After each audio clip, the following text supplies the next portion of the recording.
Geometry to our next section, TC3, talking about isosceles and equilateral triangles in a little bit more detail.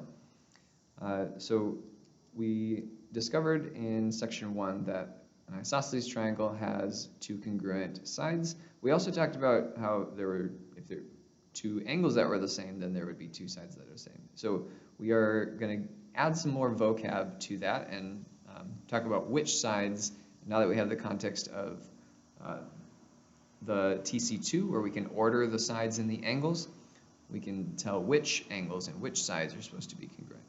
So when we have congruent sides in an isosceles triangle, these are called the legs. So this one's a leg, and this one's a leg. And then these two angles, the angles that are across from the congruent sides, are the congruent angles, which, based on the last section, if the order of the legs corresponds with the order of the angles that are across from them, if they have the same size, well then the ones across from them will be the same size. So these angles, the ones that are across from the legs, are called the base angles. The base angles. And the side that is not one of the legs is called the base. It doesn't necessarily have to be the side that the triangle is sitting on to be the base. It's just the one that is not the legs. Okay? So the legs are the ones that are the same, the base is the other one, and the base angles are the angles across from the legs. The angle that's across from the base is called the vertex angle. Now, I know all the angles on a triangle are technically vertices, but this one is specifically called the vertex angle.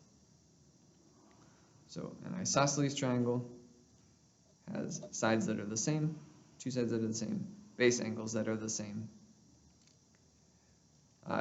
You can kind of think of an equilateral triangle as a special case of an isosceles, as it does have two sides that are the same. However, equilateral will always distinguish this one as the one that has all three sides that are the same. Okay, all three sides are the same. All three angles are also the same.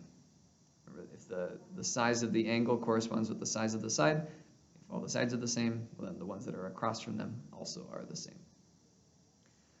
So what the base angles theorem says, so basically that same thing in words would be, what the base angles theorem says is if two sides are congruent, if two sides of a triangle are congruent, then the angles opposite will be congruent too.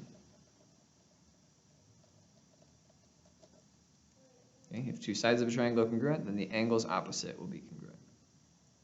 So the angles opposite the sides.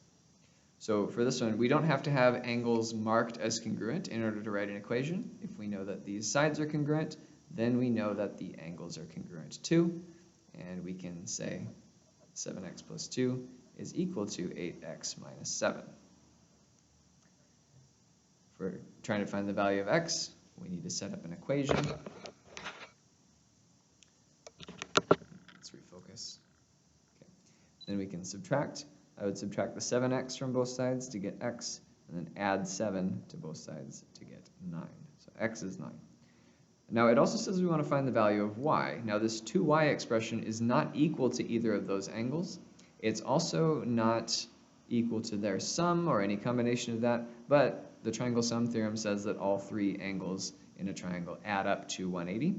So, well, now that we know what x is, we can plug that back into one of those expressions to find out how big the angle is. So 7 times 9 plus 2, 7 times 9 is 63, plus 2 is 65. So 65 degrees is how big that angle is.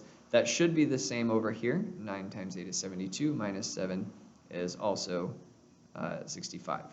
So these two angles are both 65. So we can say that this angle here, 2y, plus the two 65s equals 180. We can go back to using the triangle sum theorem. So 2y plus 130 equals 180. 2y equals, we can subtract the 130 from both sides to get 50, and then divide by 2 to find that y is 25. So we found x and we found y. So even though it didn't specifically say that we needed to find those other angles, it was necessary to find those angles in order to find what y was. We needed to be able to set up another equation, and we can't do that if we have x and y. We need to find what one is to find the other. So don't be afraid to try to find what might be considered at first extra information. More information is never a bad thing. So we can do the same thing here. If we have sides that are the same, well then their angles must also be the same.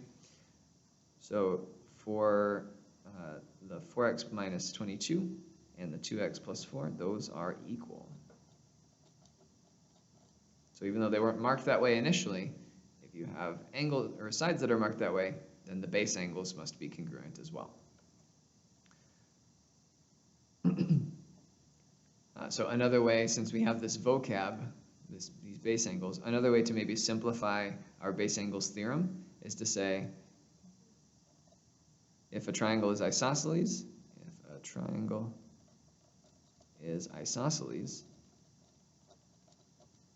then the base angles are congruent.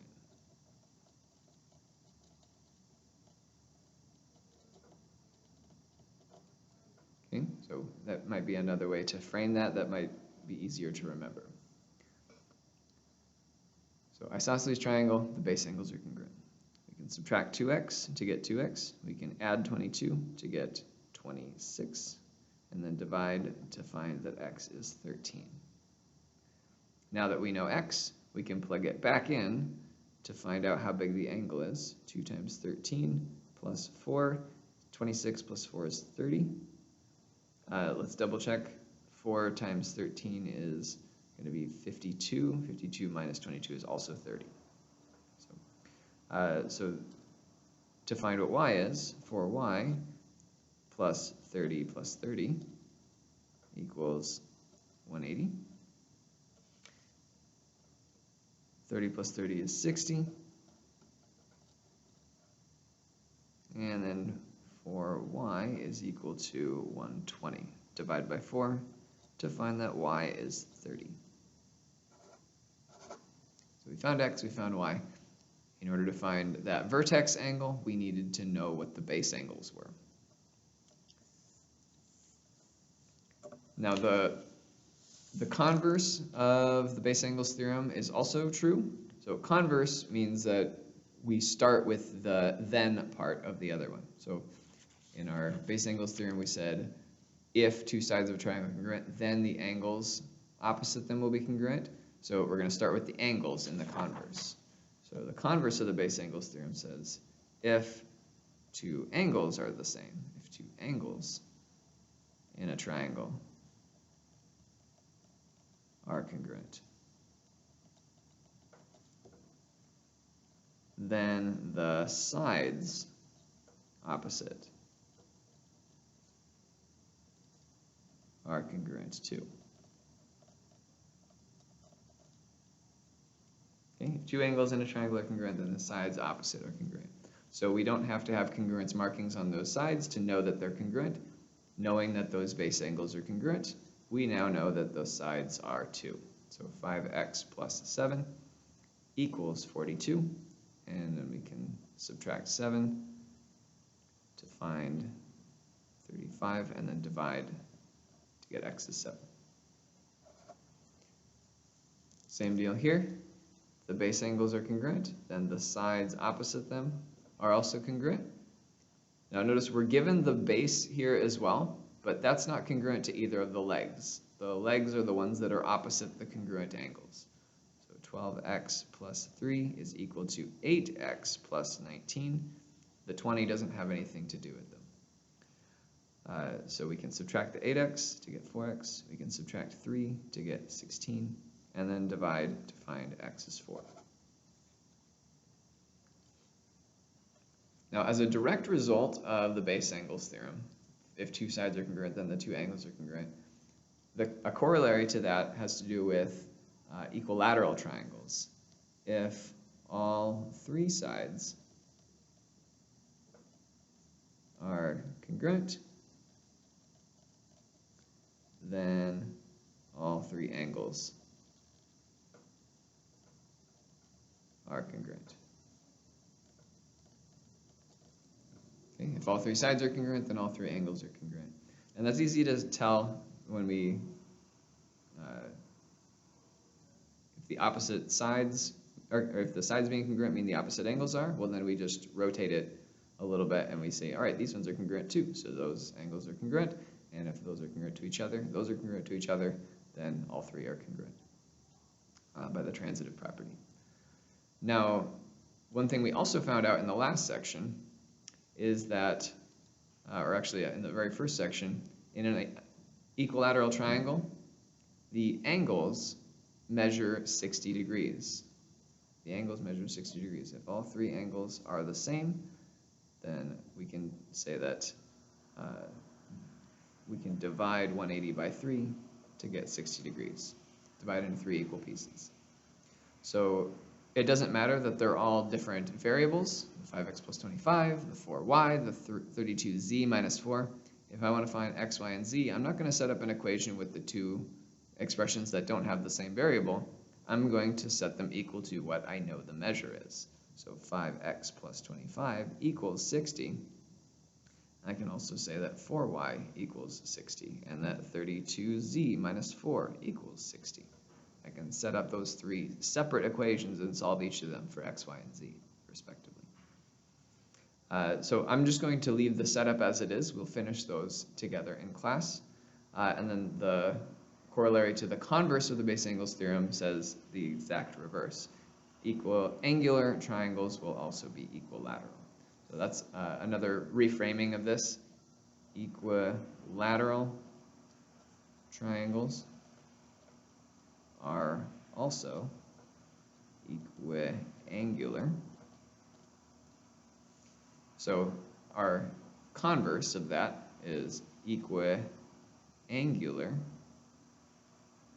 Equiangular triangles are also equilateral.